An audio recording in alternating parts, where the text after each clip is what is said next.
Okay, so let's recap.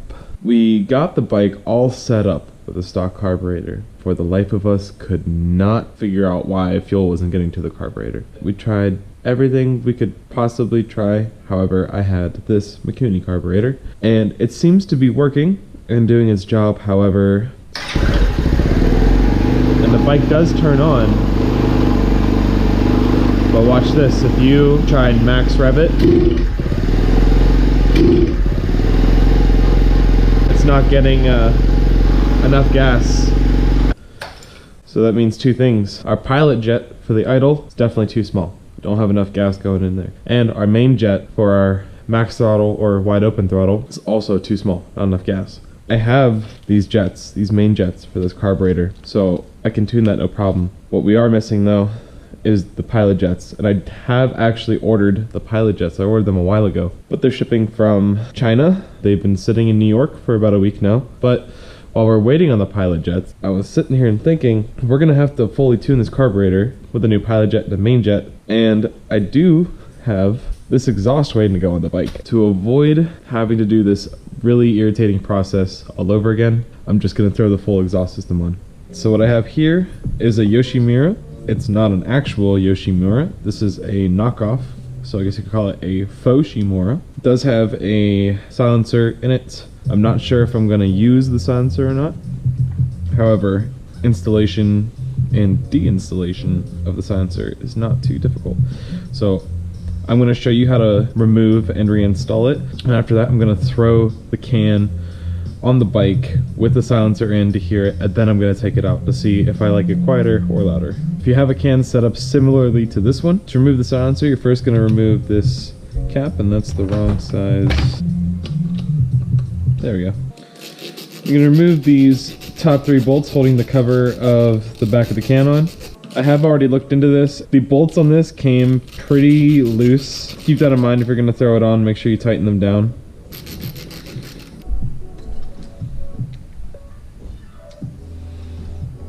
Okay, so with your cover off, now I found it a little difficult to get these hooks out of here. The best way that I found is to use a pick if you have one. They fit in pretty easily.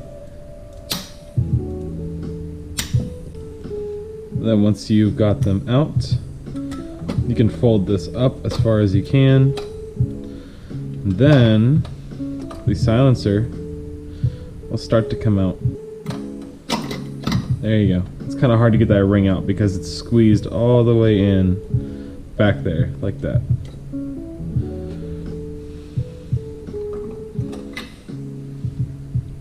And there's your silencer.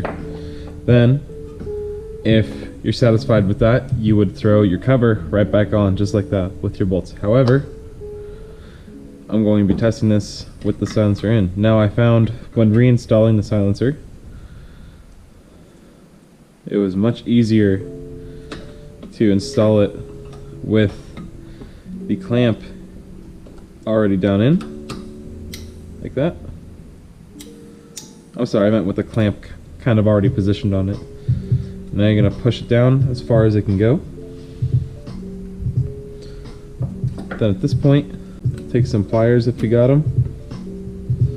And you just want to work them back into the hole.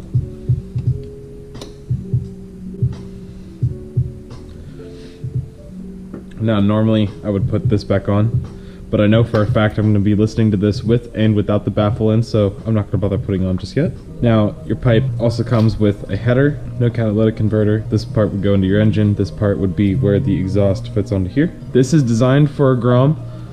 This does pretty much fit this bike almost perfectly. I have watched a couple videos where people had to mock this up first. Then once they figured out the positioning of it, they did have to alter the first bend on the header. So hopefully we don't have to do that. Now your kit also comes with this bracket to mount it to your rear brake, some springs to clamp the can onto the header, and here is the big clamp that would go around your exhaust. So first things first, we're gonna get rid of this exhaust. Now from what I've seen, the best way to do this is to undo this clamp holding the muffler onto the header and remove these really huge and awkward bolts. I think it might just be me, but these look like they're on so crooked, and that worries me. Based on how everything else has gone when working on this bike, it seems like it wasn't put together the best. So let's see what size these studs are. 12 is too big. 10 fits.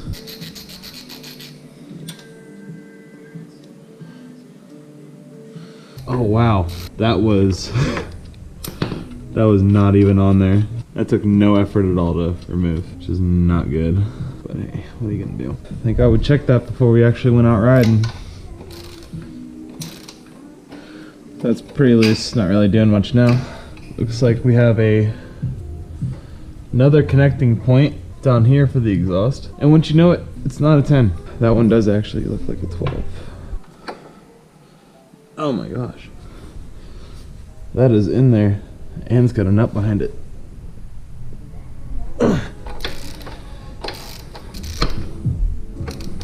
Yeah, that nut is not coming out easy. It is putting up a bit of a fight. We'll grab one of these wrenches. I do want to double check though that the nut on the other side is a 12. Yeah, should be a 12. So now we got our awkward fitment on. Like I mentioned, it is putting up a fight. Yay! And now the exhaust wants to fall, so we'll let it fall. Now normally, there's a gasket, but I believe it's actually still sitting, yep, it's still sitting up there. Now, because we did the header first, this can slide out without any major complication. Also, I apologize, this fairing is sitting on the bike. I really wish it wasn't, but I, for the life of me, can't figure out how to get the keyhole mechanism out. So, forgive me for that. Only thing holding this on now is this bolt here and this bolt here. Definitely gonna need my extension. Let's get this one off first.